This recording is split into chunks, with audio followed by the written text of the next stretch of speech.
makakausap na natin ang isa nating suking-suki pagdating po sa pagpapaliwanag sa ekonomiya natin, Professor Emmanuel Leyco, economist, fellow at the Center for People Empowerment and Governance. Prof. Leyco, magandang umaga, sir. Magandang umaga po at magandang umaga po sa inyo pong mga taga-subaybay. Opo, it's nice to talk to you again. Matagal na kitang hinahagilap pa. Pasensya na po. Opo. Alright. Nag-busy talaga po. Alright. Kahapon, meron ding inilabas na report ang Inquirer. Unahin ko lang yon na nakikita ng kanilang sinorvey, hindi ko alam kung kasama ka doon, profs, na mga ekonomista na parang 50 economists that they are parang looking at 5 point something percent no na inflation rate ngayong Abril. Na ito raw ay parang mas mataas doon sa hindi almost no yung kumbaga pinakamataas na after nating mahit yung inflation na 6.1 noong 2023. Anong sa gitna nitong nararanasan nating krisis, Prof, anong personal assessment mo sa inflation natin, pagtaas ng presyo ng bilihin at serbisyo sa mga susunod na araw? Hindi po malayong mangyari yun na tumaas ang ating inflation dahil pangunahin na po na dahilan ay ang pagtaas ng presyo ng petrolyo. Ang petrolyo po ay ginagamit natin sa halos lahat na ginagawa natin pang-araw-araw. At ang ating inflation, ang transportation inflation natin ay 9.9% na noong nakaraang pag-uulat ng PSA. So, aasahan natin na tataas talaga. Hindi lamang ang transportasyon, kundi pati po yung mga proseso na gumagamit ng petrolyo ay tataas din at halos lahat po yan. Kung matatandaan po ninyo, nabalitaan natin na may mga magsasaka na nagtapo na lamang ng kanilang mga kamatis. produkto. Opo, kamatis, sibuyas. Dahil ang sabi nila, wala pong umaakyat sa kanilang lugar para po mamili ng kanilang mga produkto at ililikas papunta sa Kamaynilaan o sa iba pang lugar dahil napakamahal na po ng logistics cost. Partikular na po ang transportasyon. So lugi sila. Lugi ang mga traders, lugi ang ating pong mga magsasaka. Kaya po aasahan natin na hindi lamang dahil sa pagtaas ng presyo ng petrolyo, kundi patuloy rin po na sumasadsad ang ating ekonomiya dahil napakataas na po ng presyo ng produksyon natin at logistics po. Opo. So marami na tayong naririnig na babagal ang ating ang ekonomiya, tataas ang inflation, po tayong tinatawag yan, yung stagflation. Stagflation. Opo, napaka-mapanganib po niyan, napaka-mahirap na dalhin. Yung stagnant ang ating economy sa kabila ng patuloy na pagtaas ng presyo ng mga bilihin. Opo. So, Prof, ganito. So, kumbaga parang expected kahit siguro hindi ekonomista, no? At ang masasapul dito, alam po naman natin yan, sa madami ng panahong pagkukwentuhan natin, ang apektado ay yung kapangyarihan ng ating purchase, no? Yung pagbili natin, paghina ng kapasidad nating makabili. Kayo ba may computation ngayon dyan, Prof? Ano ang inyong parang assessment, parang futuristic assessment doon sa ating purchasing power given itong kondisyon natin na ito? Parang nung nakaraan po, inulat na rin ng kung hindi ako nagkakamali, Philippine Statistics Authority rin po nag-ulat na ang dating piso ay ang halaga nilang parang 75 centimos na lamang. 75. Kung hindi po ako nagkakamali. Ibig sabihin po niyan, ang dating nabibili ng mamiso, ngayon ay makakakuha lamang ng mga halaga ng 75 centimos. Ang ibig sabihin niyan, mababawasan ang nabibili. Yeah. Yung purchasing power talaga ay humina. Opo. At yan din po ang inaabangan natin. Tandaan po natin, ang ating pong ekonomiya ay mahigit sa 60% ng ating GDP ay nanggagaling po sa consumption. Yun. At pagka humina ang purchasing power ng ating mga mamamayan, babagal din po sa kabuuan ang ating ekonomiya. So kumbaga, wala kayong parang looking forward, wala kayong nakikita. Kasi ang sunod ko nang itatanong yung mga nangyayaring interventions ngayon, Prof, ng ating pamahalaan. We know, hindi naman ito natin kayang pigilin kasi global forces. Pero masaya ka ba sa nagiging intervention ngayon ng pamahalaan? Simulan natin siguro sa langis. Yung inaabangang pag-lift ng excise tax ng buwis sa gasolina at diesel hindi ginagawa ng pamahalaan. Parang paano mo po ina-assess itong mga interventions ng ating pamahalaan given our situation? Kulang na kulang po. Tinanggal ang excise tax. Humingi ang pamahalaan, Pangulo, ng kapangyarihan sa ating Kongreso na payagan ang Pangulo na tanggalin o bawasan ang excise tax. Tinanggal po ang excise tax pero doon lamang po sa LPG at saka sa kerosene. Yes. Nakakatulong po yan kasi kakain tayo. Kung mataas ang presyo ng LPG ay mahirapan po tayong bumili. At ang unang-una pong tinatamaan yan ay ang mga restaurant, ang mga, lalo na po yung mga maliliit na mga restaurant. Sabi nga po natin, mataas ang presyo ng mga bilihin, so kakain na lamang tayo doon sa mga maliliit na karinderya. Pero ang karinderya po, gumagamit din po yan ng LPG at saka ng kerosene. So, nabawasan ng bahagya yung kanilang pambili ng excise tax, pambili ng LPG at saka ng kerosene dahil tinanggal ang excise tax. Opo. Pero, hindi pa rin po ito naaabatan dahil patuloy pa rin po ang pagtaas ng presyo ng iba't ibang produkto ng petrolyo, lalong-lalo na po ang gasolina at ang ating pong mga diesel. Yan po ang pangunahing produkto. So, ang tingin ko doon, kapos na kapos ang tugon ng ating pamahalaan para po kahit papano mapigilan ang patuloy na pagtaas ng presyo ng petrolyo.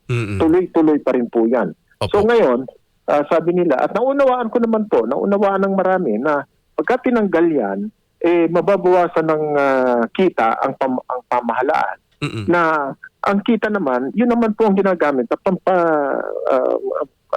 pamamahagi ng ating pong mga ayuda. So mababawasan daw yung kita. Pero ngayon po, ang nangyayari, mababawasan po talaga ang kita ng pamahalaan kasi maraming mga ang reports natin ngayon ay marami ng mga negosyo ang nagbabawas, nagsasara, babagal, at therefore ang ating pong pamahalaan ay mababawasan din ng koleksyon ng taxes dahil mahina po ang negosyo. Right. At dahil mahina ang kita ng mga mamamayan, ang consumption po ay babagal. Yan po ang tinitingnan natin na pagka inilabas na ang mga resulta ng mga statistics po ng pamahalaan, mabagal po ang ating private spending o ang household spending at makakapagpabagal din yan ng ating ekonomiya sa kabuuan. Opo. So ang nakikita mo rin talaga na isang malaking magiging cut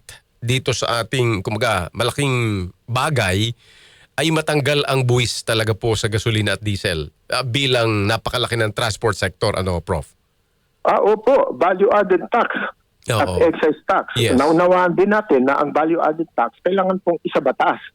Yes. Dahil batas po yan hindi po yan kasali doon sa withdrawal or suspension ng excise tax. Kailangan po magsabatas. Ngayon naman po, andiyan dyan ang Kongreso, pwede pong i-certify ng Pangulo na ito ay priority bill. Madali yan. Sa ating pong mga mambabatas ngayon, andito sila at naunawaan naman siguro ng ating mga mambabatas na kailangan po talagang pigilan ng patuloy na pagtaas ng presyo ng petrolyo sa pamamagitan ng pagtanggal ng ating mga buwis. Hindi po natin kaya talagang pigilan ang pagtaas ng presyo ng petrolyo sa pandaigdigang merkado dahil may gera. Hindi po natin mapipigilan yon. Pero po yung landed cost, yung landed price, pwede na po nating pigilan ang patuloy na pagtaas. Ngayon, pwede bang sabihin ng gobyerno na eto ang presyo ninyo? Mga nakaraang linggo, nagsasabi na po ang pamahalaan na eto ang inyong dapat na ibawas, ito ang Dagdag. presyo. Opo. Pero ito po ay hindi pa rin talaga hindi pa rin ito epektibo dahil ito po ay pakiusap. Hindi po ito batas, hindi po ito order. Dahil wala po tayong state of emergency na papayagan ng pamahalaan na kontrolin ang industriya. Right.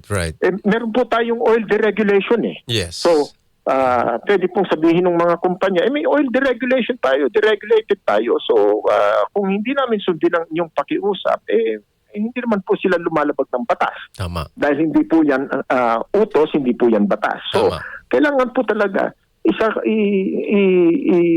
i-deklara ng pamahalaan na meron tayong state of emergency na katulad po, pagka binabagyo tayo, nagdideklara ng state of emergency, pwede po tayong manghimasok sa mga industriya sa ekonomiya para po mapigilan ang pagsasamantala o kaya patuloy na pagtaas ng presyo. Kasi yung umiiral na national energy emergency, malabnaw ito, no, Prof? Kumbaga, limitado ang kapangyarihan dito. Ay, limitado po yan. Oo. At ang rinig ko po, kaya national energy emergency dahil energy crisis lang naman daw. Hindi po. Opo, tama. Ito po ay pangkalahatan. Yes. Malawakan. Agree. Crisis. Opo.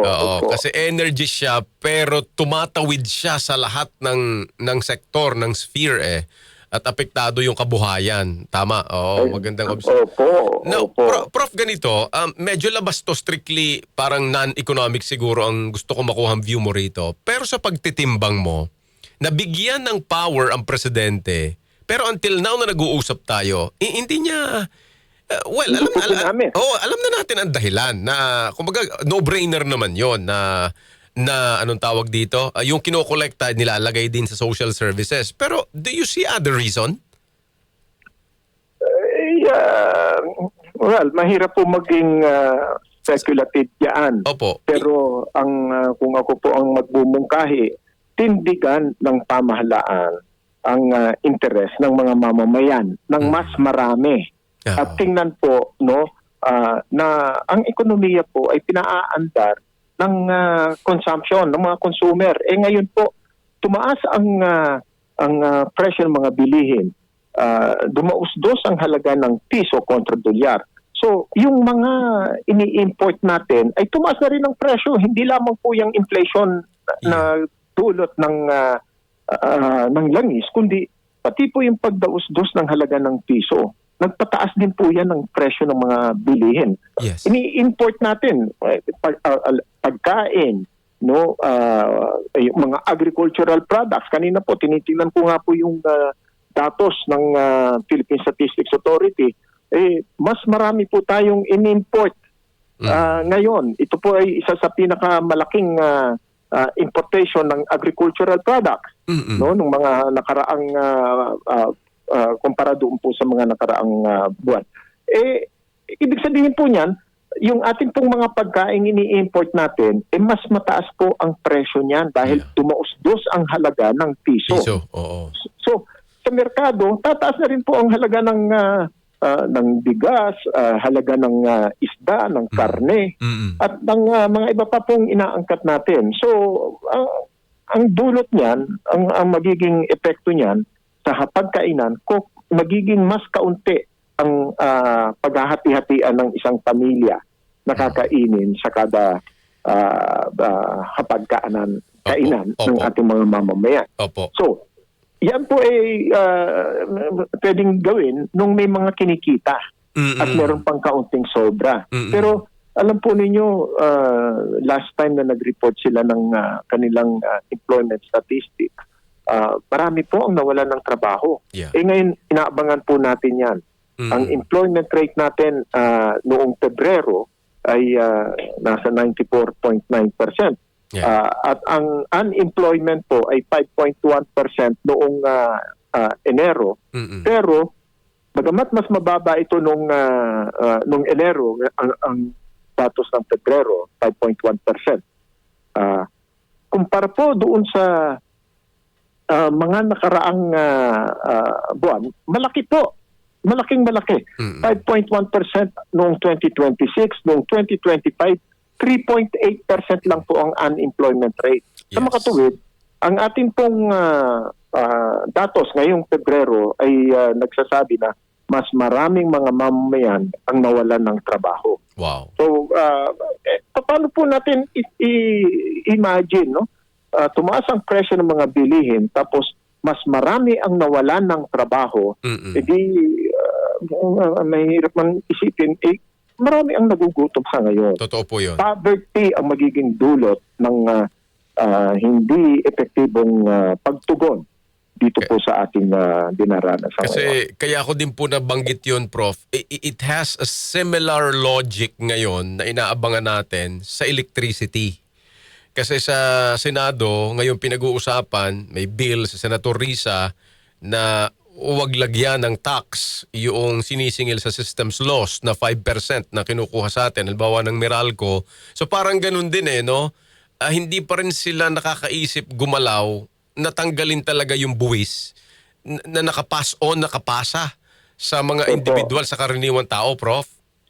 Opo, pilit ko rin pong inuunawa itong systems loss. Ang ibig sabihin po niyan, yung nawawala na Kuryente. sa sistema, na Oo. kuryente, Oo. na hindi nababayaran. Ang ginagawa nila, ipinapasa nila doon sa mga nagbabayad. Yes.